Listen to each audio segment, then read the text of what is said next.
नमस्कार, आप देख रहे हैं नौस्टार हिमाचल लाइव। हिमाचल की रिपोर्ट के साथ मैं मनीष कुमार। स्वर्गीय राजीव गांधी की 22वीं पुण्यतिथि पर चिंतपूर्णी ब्लॉक में कांग्रेस के लोगों द्वारा श्रद्धांजलि दी गई। जहां एक तरफ पूरा देश आज अपने प्रिय तथा युवा स्वर्गीय प्रधानमंत्री राजीव गांधी को उनकी 22वीं पुण्यतिथि पर अपने श्रद्धा सुमन अर्पित कर रहा है, वहीं हिमाचल के आम उपमंडल में लोक निर्माण विभाग के विश्राम गृह में ब्लॉक कांग्रेस चिंतपूर्णी ने भी अपने श्रद्धा सुमन अर्पित करके अपनी श्रद्धांजलि दी। इस मौके पर ब्लॉक कांग्रेस के अध्यक्ष मास्टर प्रीतम, पूर्व जिलाध्यक्ष रणवीर राणा तथा सेवा दल गगरेट के मुख्य संगठक अनिल ठाकुर शामिल थे। हमारे पूर्व प्रधानमंत्री स्वर्गीय श्री राजीव गांधी जी की पुण्यतिथि है, जिसे सारे प्रदेश में मनाया जा रहा है और आज हमने भी हमारे ब्लॉक चिंतपूर्णी में इसको पुण्यतिथि को मनाया जा रहा है। और कंप्यूटर में देश में हमारे देश में भारतवर्ष में कंप्यूटर की क्रांति लाई और वो अपने समय में काफ़ी उन्होंने प्रगति जो थी वो करवाई और अंत में वो शहीद हो गए भारत के लिए। राजीव गांधी जी ने जो हमारे देश में 18 वर्ष के बालकों को वोट देने का अधिकार दिया, वो सबसे बड़ी एक उनकी देन है। उससे ही सभी ये जितने भी थे हमारे नौजवान थे वो हमारे गणतंत्र में भाग ले सके। प्रदेश कांग्रेस सरकार द्वारा चंबा में विजय कुमार को अनुसूचित जाति व जनजाति विकास निगम का निर्देशक बनाया गया। इस उपलक्ष्य पर चंबा में सभी वर्गों के लोगों द्वारा उन्हें सम्मानित किया गया। पत्रकारों से बातचीत करते हुए विजय कुमार ने कहा कि वे अनुसूचित जाति व जनजाति के लोगों के विकास के लिए हर संभव कार्य करेंगे। चंबा के विजय कुमार को प्रदेश कांग्रेस सरकार द्वारा अनुसूचित जाति व जनजाति विकास निगम का निर्देशक नियुक्त किया गया है। इस पद के नियुक्त के बाद विजय कुमार की चंबा पहुंचने पर Shri Guru Ravidas Sabha, Ambedkar society, Ambedkar youth club Mandal के सदस्यों द्वारा इनका स्वागत किया गया। विजय की इस उपलब्धि पर इन संगठनों द्वारा एक सम्मान सभा का आयोजन किया गया, जिस दौरान विजय कुमार को हिमाचली टोपी पहनाकर सम्मानित किया गया। अपनी इस उपलब्धि पर बोलते हुए विजय कुमार ने कहा कि पार्टी के आला अधिकारियों द्वारा उन्हें इस पद से सम्मानित किया गया है तथा वे पार्टी के इस विश्वास को कायम करते हुए जनहित में कार्य करते रहेंगे। अनुसूचित जाति जनजाति विकास निगम में बीओडी डायरेक्टर के रूप में मनोनीत किया है। मैं इसके लिए श्री हर्ष महाजन जी, राजा वीरभद्र सिंह जी का विशेष आभार प्रकट करता हूं, जिन्होंने मुझे जिम्मेवारी सौंपी है और मैं उम्मीद करता हूं और ये विश्वास दिलाना चाहता हूं कि जिस उद्देश्य के लिए, जिस मकसद के लिए मुझे बोर्ड ऑफ डायरेक्टर में लिया गया है, मैं इन सभी नेताओं के सहयोग से इसमें खरा उतरने का प्रयास करूंगा। जनमानस की सेवा में, गरीब लोगों की सेवा में, पिछड़े वर्ग की सेवा में जो मुझसे बन पाएगा उसे सभी के सहयोग से करने का प्रयास करूंगा। लोगों की सेवा करने में मैं तत्पर रहूंगा। मैं पुनः राजा वीरभद्र सिंह जी का धन्यवाद करता हूं।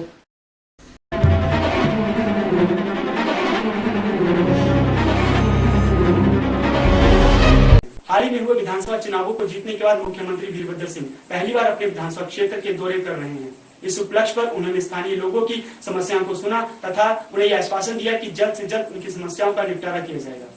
इस बीच अपने नेता को अपने बीच पाकर लोग भी काफी खुश दिखाई दिए। मुख्यमंत्री वीरभद्र सिंह ने अपने विधानसभा चुनावी क्षेत्र शिमला ग्रामीण का दौरा करने के बाद टूटू में जनसभा को संबोधित करते हुए कहा कि टूटू में समुचित पार्किंग तथा सब्जी मार्केट की मांग पर सहानुभूति रूप से विचार किया जाएगा। उन्होंने लोगों की ये विश्वास दिलाया कि स्थानीय लोगों की मांग पर जितो क्षेत्र के लिए राज्य पथ परिवहन सेवा भी जल्द उपलब्ध की जाएगी।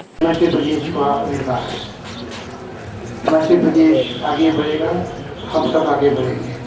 हिमाचल आगे नहीं बढ़ता तो सबके आगे बढ़ना अवरुद्ध हो जाता है। स्कूल खुले हैं, कॉलेज खुले हैं और टेक्निकल इंस्टीट्यूशन खुले हैं, सड़कों का निर्माण हुआ है, पीने के पानी का प्रावधान हुआ है, सिंचाई की व्यवस्था हुई है, हॉस्पिटल खुले हैं, डिस्पेंसरी खुली है और इस प्रकार के लोगों के कल्याण के लिए हम प्रभावशाली कदम उठा रहे हैं। टूटू की भी अपनी समस्याएं हैं, कोई भी इजाफा हो और यहाँ पर सीवरेज सिस्टम की इंतजाम मांग है। सीवरेज सिस्टम अभी तक यहाँ पर नहीं है, नहीं जुड़ा हुआ है, उसके लिए भी मैं आदेश दूंगा म्यूनिसिपल कॉर्पोरेशन को कि वो यहाँ सीवरेज सिस्टम से टूटू के क्षेत्र को भी जोड़े और इसके साथ साथ पीने के पानी का भी प्रबंधन पर्याप्त मात्रा में होना चाहिए। आपके स्कूल हैं यहाँ पे, यहाँ के 10+2 पे कॉमर्स की क्लासेस नहीं है। मैं आदेश देता हूँ कि वहाँ पर कॉमर्स के क्लासेस को इसी तरह से यहाँ पर चालू कर दिया जाए। पीने के पानी की समस्या है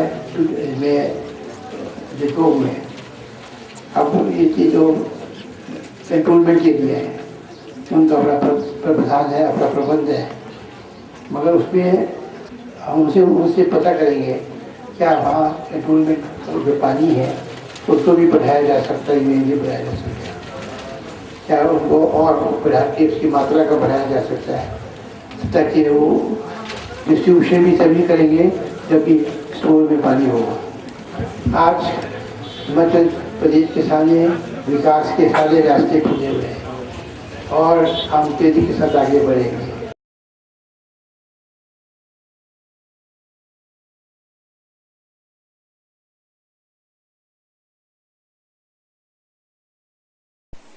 हमीरपुर में पांडवों के समय काल से चले आ रहे नरवाल मेले का शुभारंभ हिमाचल के पूर्व मुख्यमंत्री प्रेम कुमार धूमल द्वारा किया गया। इस मेले का आयोजन पूजा अर्चना तथा मंत्रों के उच्चारण से किया गया।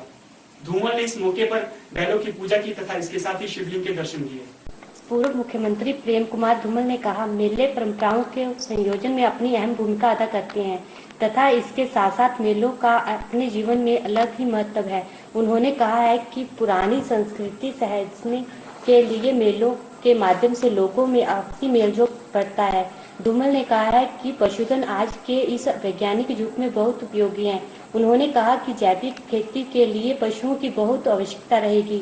इसके साथ साथ उन्होंने ये भी कहा कि किसानों को जैविक खेती की तरफ विशेष ध्यान देना चाहिए। घटना होती है या कोई मौसम का महत्व होता है और कुशेश्वर महाराज का जो मेला है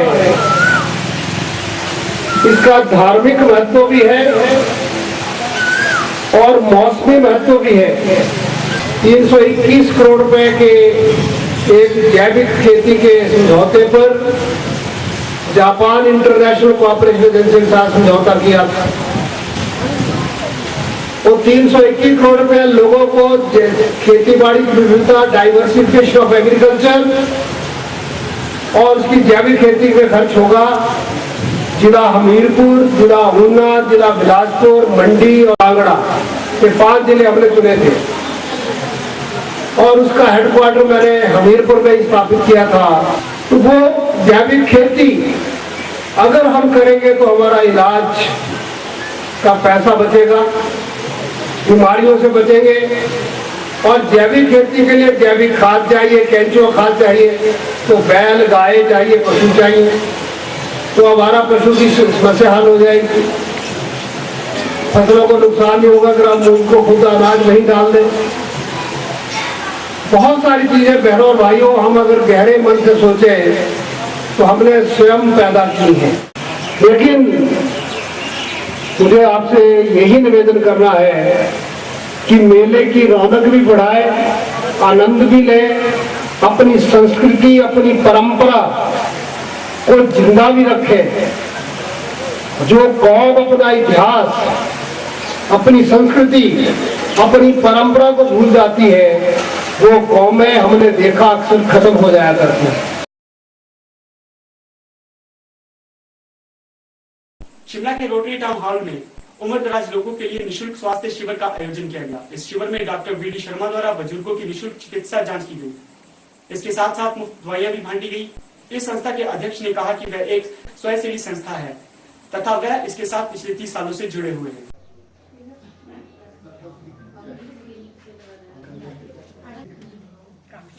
एज केयर इंडिया एक वॉलेंटरी ऑर्गेनाइजेशन है, गैर सरकारी है, गैर सांप्रदायिक है और ये बुजुर्गों की भलाई के लिए निरंतर काम कर रही है पिछले 25-30 सालों से।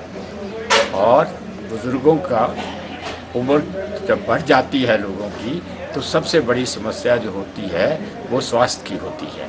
स्वास्थ्य ठीक रहेगा तो सब कुछ ठीक रहेगा, स्वास्थ्य नहीं होगा तो बुजुर्गों की ज़िंदगी बड़ी दुर्गम हो जाती है।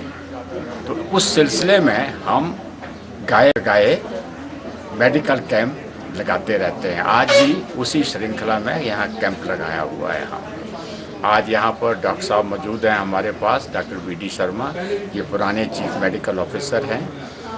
हमने आज लिपिड प्रोफाइल करवाई है ताकि कोलेस्ट्रॉल का पता लगे, बैड कोलेस्ट्रॉल का पता लगे, गुड कोलेस्ट्रॉल का पता लगे, क्रेटिनिन वगैरह का पता लगे, ताकि लोगों को अपने स्वास्थ्य के बारे में जागृति हो। आज हमने लिपिड प्रोफाइल और शुगर 2 टेस्ट खास तौर पर करवाए हैं। इनका कल रिजल्ट मिलेगा। आज कोई 70-75 आदमी हमने एग्जामिन किए हैं यहाँ पर और उनका सबका ब्लड प्रेशर वगैरह चेक किया है, जनरल चेकअप किया है, दवाइयाँ भी मुफ्त दी हैं। और ये जो सारा कार्यक्रम है लिपिड प्रोफाइल वगैरह का, ये सब निःशुल्क है। ये ऑर्गेनाइजेशन की तरफ से ही पैसे इसके दिए जाएंगे। ये ज़रूरी इसलिए हो जाता है कभी कभी करना क्योंकि लोग अस्पताल जाने से थोड़ा कतराते हैं क्योंकि वहाँ लाइन वगैरह बड़ी लंबी होती है और बड़ी दुविधा होती है लोगों को। इसलिए यहाँ सेंट्रल प्लेस में ये कैंप लगाया है। सोलन के नजदीकी चंबा घाटी में स्थानीय कमेटी द्वारा आयोजित लखदाता पीर हर वर्ष की भांति इस वर्ष भी बड़ी धूमधाम से मनाया गया।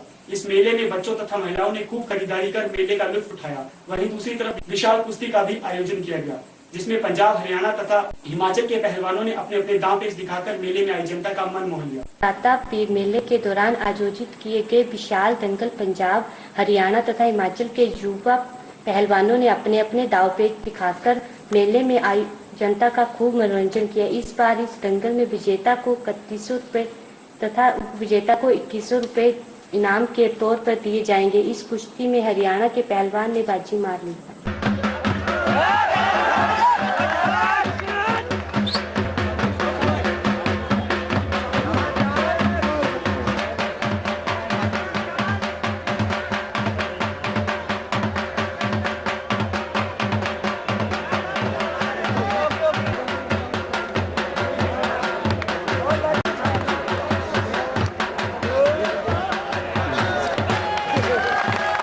ये मेला पीर किसीर गांव और चंबा घाट के निवासी कई सालों से मनाते आ रहे हैं और ये मेला जो है लखदाता के नाम से होता है और बहुत प्रसिद्ध कुश्ती और कई हज़ारों रुपए की कुश्ती होती है और इस मेले को हम परंपरा से मनाते आ रहे हैं और आज के दिन भी ये मेला जो है धूमधाम से मनाया जा रहा है। ये मेला जो है हम लखदाते की तरफ से मनाते हैं और ये हम इसके लिए मनाते हैं कि ये मेले के जो यहाँ के परंपरा के लोग हैं, गाँव के लोग हैं, इनमें सुख शांति भाईचारा आपस में बना रहे हैं। संजौली इंजन गढ़वाड़ में पारदर्श सुशांत ने मुख्यमंत्री वीरभद्र सिंह से मिलकर संजौली कॉलेज के पास राष्ट्रीय उच्च मार्ग तथा संजौली ब्रिज को जोड़ने के लिए फ्लाईओवर ब्रिज या सीढ़ियों का निर्माण की मांग उठाई। उन्होंने कहा संजौली में शिमला जाने वाले विद्यार्थियों को मुख्य सड़क से जाना पड़ता है जो कि काफी लंबा रास्ता है। पूरे करने पड़ रहे हैं तो हमारी एक रिक्वेस्ट है कि एक ओवरहेड ब्रिज जो है सर वहाँ पर संजौली कॉलेज के साथ से बिल्कुल आईजीएमसी रोड के लिए वो वहाँ पर बनाया जाए जिससे कि लोगों को एक असुविधा का सामना न करना पड़े क्योंकि टोटल लोग भी चल रहे हैं, गाड़ियाँ भी चल रही है, लोगों की जान माल का भी नुकसान है। तो हमारी यही रिक्वेस्ट है सर और किसी चीज़ के लिए माननीय मुख्यमंत्री श्री वीरभद्र सिंह जी से मांग की है कि संजौली ढली बाईपास पे संजौली कॉलेज के पास एक ओवरहेड ब्रिज लगाया जाए या सीढ़ियों का निर्माण किया जाए जिससे कि जो लोग जो शिमला शहर में आते हैं और संजौली कॉलेज के पास उतरकर पैदल शिमला बाज़ार तक आते हैं उन लोगों को एक शॉर्टेस्ट अप्रोच रोड मिल सके क्योंकि जिन लोगों ने बाज़ार तक आना होता है उन्हें पैदल मेन रोड के थ्रू आईजीएमसी तक आना पड़ता है और उससे चलते हुए उनकी जान को नुकसान हो सकता है और इससे पहले भी यहाँ पर कई घटनाएं गाड़ियों से हिट किए जाने की हो चुकी है। तो हमने माननीय मुख्यमंत्री महोदय से इस विषय में मांग की है कि सीढ़ियों का या फिर ओवरहेड ब्रिज का शीघ्र निर्माण किया जाए।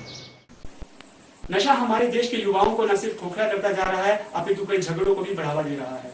जी हाँ, हम बात कर रहे हैं जिला सोलन की, जहाँ 4 छात्रों ने शराब के नशे में एक स्थानीय युवक को मौत के घाट उतार दिया। यह घटना तकरीबन रात 12 बजे में घटित हुई। सोलन में घटी इस वारदात की जानकारी देते हुए संजय जायसवाल ने बताया है कि जब कैलाश अपने घर सोने को जा रहा था, तब सड़क पर शोर सुनकर अपने घर से बाहर आ गया। उसने देखा कि 4 युवक शराब में धुत होकर एक मंदबुद्धि इंसान को पीट रहे हैं, जिसका उसने घोर विरोध किया तथा उसकी सूचना पुलिस को दी। लेकिन काफी देर इंतजार करने के बाद भी जब पुलिस नहीं आई, तब वह मंदबुद्धि के बचाने के लिए सड़क पर जा पहुंचा और 4 युवक उस पर टूट पड़े। इनमें से एक ने शराब की बोतल तोड़कर कैलाश की गर्दन पर वार कर दिया। फोरेंसिक टीम ने इस घटना का दौरा किया तथा सभी सबूतों को इकट्ठा किया। मृतक के शिव को सोलन बजाय शिमला में एक्सपर्ट चिकित्सकों के पास भेजा गया। बस उस लड़के को रोका कि इसको मत मारो, लेकिन उन्होंने फिर उस लड़के को गले वगैरह निकालनी शुरू कर दिया और बोला तो नीचे आ जाते वो देखते हैं। फिर उस लड़के ने थाने में फ़ोन किया, लेकिन थाने से काफ़ी देर तक कोई नहीं आया। तो जब वो लड़के बहुत गाली गलौज करने लगे नीचे से और काफ़ी गंदी गंदी गाली निकालने लगे, तो वो लड़का नीचे से ऊपर से नीचे चला गया और उन लड़कों ने उसको मौका ना देते हुए कांच की बोतल तोड़ के उसके गले में अटैक कर दिया। जबकि वहाँ विजिलेंस वाले 2 जवान भी थे, लेकिन वो बेचारे कुछ नहीं कर सके, इतने वो लड़के भाग गए। उसके बाद उसको हॉस्पिटल लेके आया गया, लेकिन यहाँ हॉस्पिटल में व्यवस्था ठीक ना होने की वजह से भी कुछ लेट हो गए, क्योंकि एक तो यहाँ ECG वगैरह की नहीं है फैसिलिटी इस हॉस्पिटल में, जबकि ये चीज़ें होनी चाहिए। घटना का शिकार करते कार हुए कैलाश की नजदीकी रेणु ने कहा, कैलाश पर हमला करने वाले छात्रों का फाइनल पेपर है, इसके बावजूद शराब पीकर उन्हें उस पर हमला किया। उन्होंने सोलन कानून व्यवस्था पर उंगली उठाते हुए कहा कि यहाँ पर इतनी यूनिवर्सिटी खुल चुकी है कि यहाँ पर हालात बद से बदतर होते नजर आ रहे हैं। लड़का है कि कभी किसी को उसने बुरा भी नहीं बोला, इवन वो कोई लड़ रहे होंगे तो उनको बचाने के चक्कर में जाता है। और इसकी माँ का आप देखो, इकलौता लड़का है, माँ इतनी बीमार रहती है कि उनका ट्रीटमेंट भी वो अपने सर पे कर रहा था। तो आप ये बताओ कि अब उसका क्या होगा, उनकी माँ का क्या होगा? सिर्फ एक बचाने के चक्कर में उसको ऐसे मार देंगे आप। चुनी यूनिवर्सिटी के लोग इतने वो हो गए, फाइनल ईयर के पेपर दे रहे हैं बच्चे, कल आज उनका पेपर है और ऊपर से आप वो उनको ऐसे मारेंगे, रात को शराब पी के किसी भी लड़के को मार देंगे, सिर्फ इसलिए कि वो एक बेचारा सा मंदबुद्धि आदमी है, उसको बचा रहा था। इतनी यूनिवर्सिटी है, इतने लड़के घूमते हैं, कोई पकड़ता नहीं, कोई कुछ नहीं करता। रात को आप निकलो बाहर, पता लगेगा कोई भी किसी भी छेड़छाड़ ऐसी सब कुछ होता है यहाँ पे। हम तो सिर्फ दिल्ली में ही सोचते थे कि ऐसा होता है, लेकिन ये तो यहाँ पे भी हो रहा है। इनके पास विजिलेंस ऑफिस के गेट के ऊपर ये हादसा हुआ है, जिसमें कैलाश ठाकुर नामक युवक की मृत्यु हुई है। पुलिस ने धारा 302 के तहत मुकदमा दर्ज कर दिया है। इसमें आरोपी 4 युवकों को गिरफ्तार कर लिया गया है। गुरदेव सिंह है, ये भराड़ी घाट से है। दूसरा प्रदीप मेहता, ये समरहिल शिमला से है। तीसरा अजय शर्मा है, ये जुखाला बिलासपुर से है। और चौथा चंदन सोनी, ये कांगड़ा से है। ये 4 लोग थे, चारों के चारों ये शुल्ली यूनिवर्सिटी में फार्मेसी के स्टूडेंट्स थे। ये लोग वहाँ जो ठेके के साथ आता है, वहाँ पे शराब पीकर शोर शराबा कर रहे थे, जिस पर मृतक ने इनको चुप रहने के लिए और इनको रोकने की कोशिश की। लगता है कि ये लोग शायद ज़्यादा नशे में थे, इन्होंने अपने होश आवाज़ खोकर उसका पीछा किया और विजिलेंस के गेट पर बोतल तोड़कर उसके ऊपर मारी, जो कि उसके गले में लगी, जिससे उसकी मृत्यु हुई।